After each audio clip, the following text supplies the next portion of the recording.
Hi hello welcome to run TV Telugu. నేను మీ సిరివెల్ చరణ్ కుమార్. ఆంధ్రప్రదేశ్లో గత కొన్ని సంవత్సరాలుగా ఎక్కువగా చర్చకు వచ్చిన కేసుల్లో సుగాలి ప్రీతి కేసు కూడా ఒకటి. ఈ కేసు కేవలం ఒక నేర ఘటనగా కాకుండా రాజకీయంగా సామాజికంగా కూడా ఒక పెద్ద చర్చకు దారితీసింది. ఇంతకు ఈ కేసు ఎప్పుడు జరిగింది, తర్వాత ఏమేం జరిగాయి, ఏ ప్రభుత్వం హయాంలో ఎలాంటి పరిణామాలు చోటు చేసుకున్నాయి, బాధిత కుటుంబం ఇప్పటికీ ఏం కోరుకుంటుంది, ప్రజల్లో ఎందుకు చర్చ కొనసాగుతోంది, ఈ వీడియోలో పూర్తి వివరాలు తెలుసుకునే ప్రయత్నం చేద్దాం.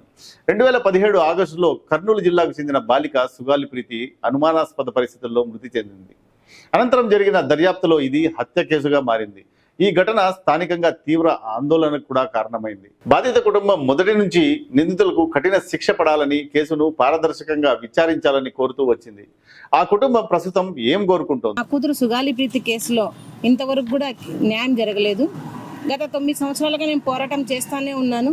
మరి నా కూతురు విషయం రేప్ అండ్ మర్డర్ కేసులో ఇప్పటి వరకు కూడా నిందితులకు శిక్ష పడలేదు. దానికోసమే నేను ఈ పోరాటం చేస్తా ఉన్నాను. సుగాలి ప్రీతి కుటుంబం ప్రధానంగా 3 అంశాలను కోరుతోంది. మొదటిది, కేసు దర్యాప్తు త్వరగా పూర్తి కావాలి. రెండోది, నిజమైన నిందితులకు కఠిన శిక్ష పడాలి.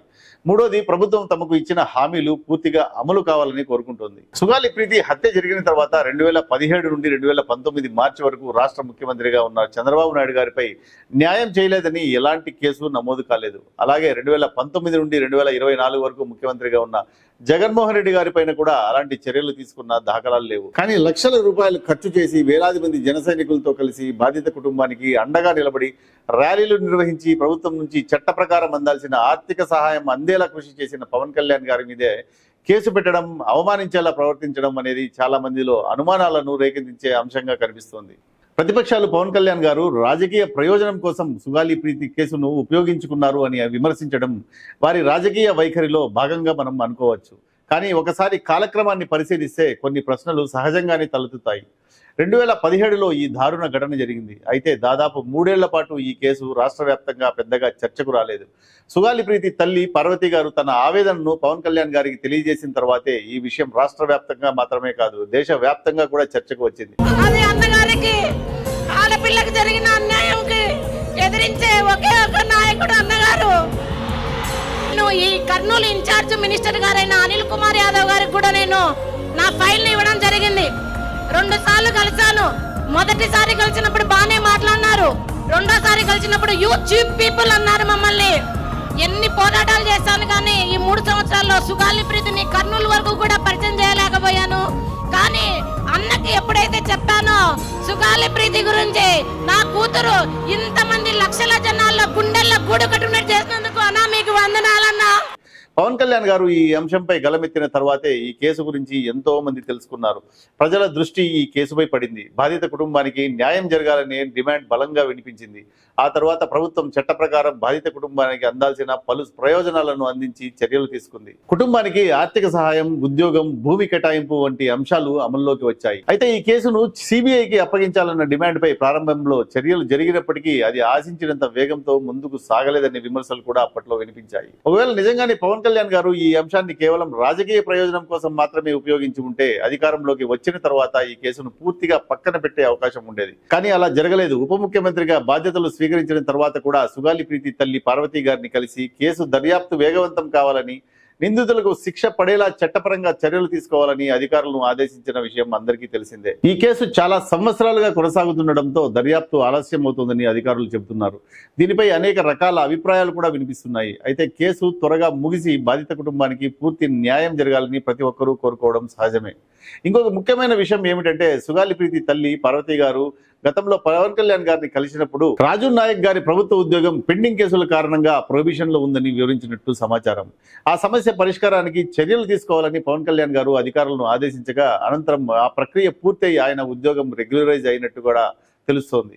ఇది కూడా బాధిత కుటుంబానికి అండగా నిలబడిన చర్యల్లో ఒకటిగా చాలా మంది భావిస్తున్నారు. ప్రస్తుతం కుటుంబానికి కేటాయించిన స్థలంలో ఇల్లు నిర్మించుకోవడానికి ప్రభుత్వమే పూర్తి ఖర్చు భరించాలని, అలాగే ప్రతి నెల ప్రత్యేక సామాజిక పెన్షన్ ఇవ్వాలని డిమాండ్లు వినిపిస్తున్నాయి.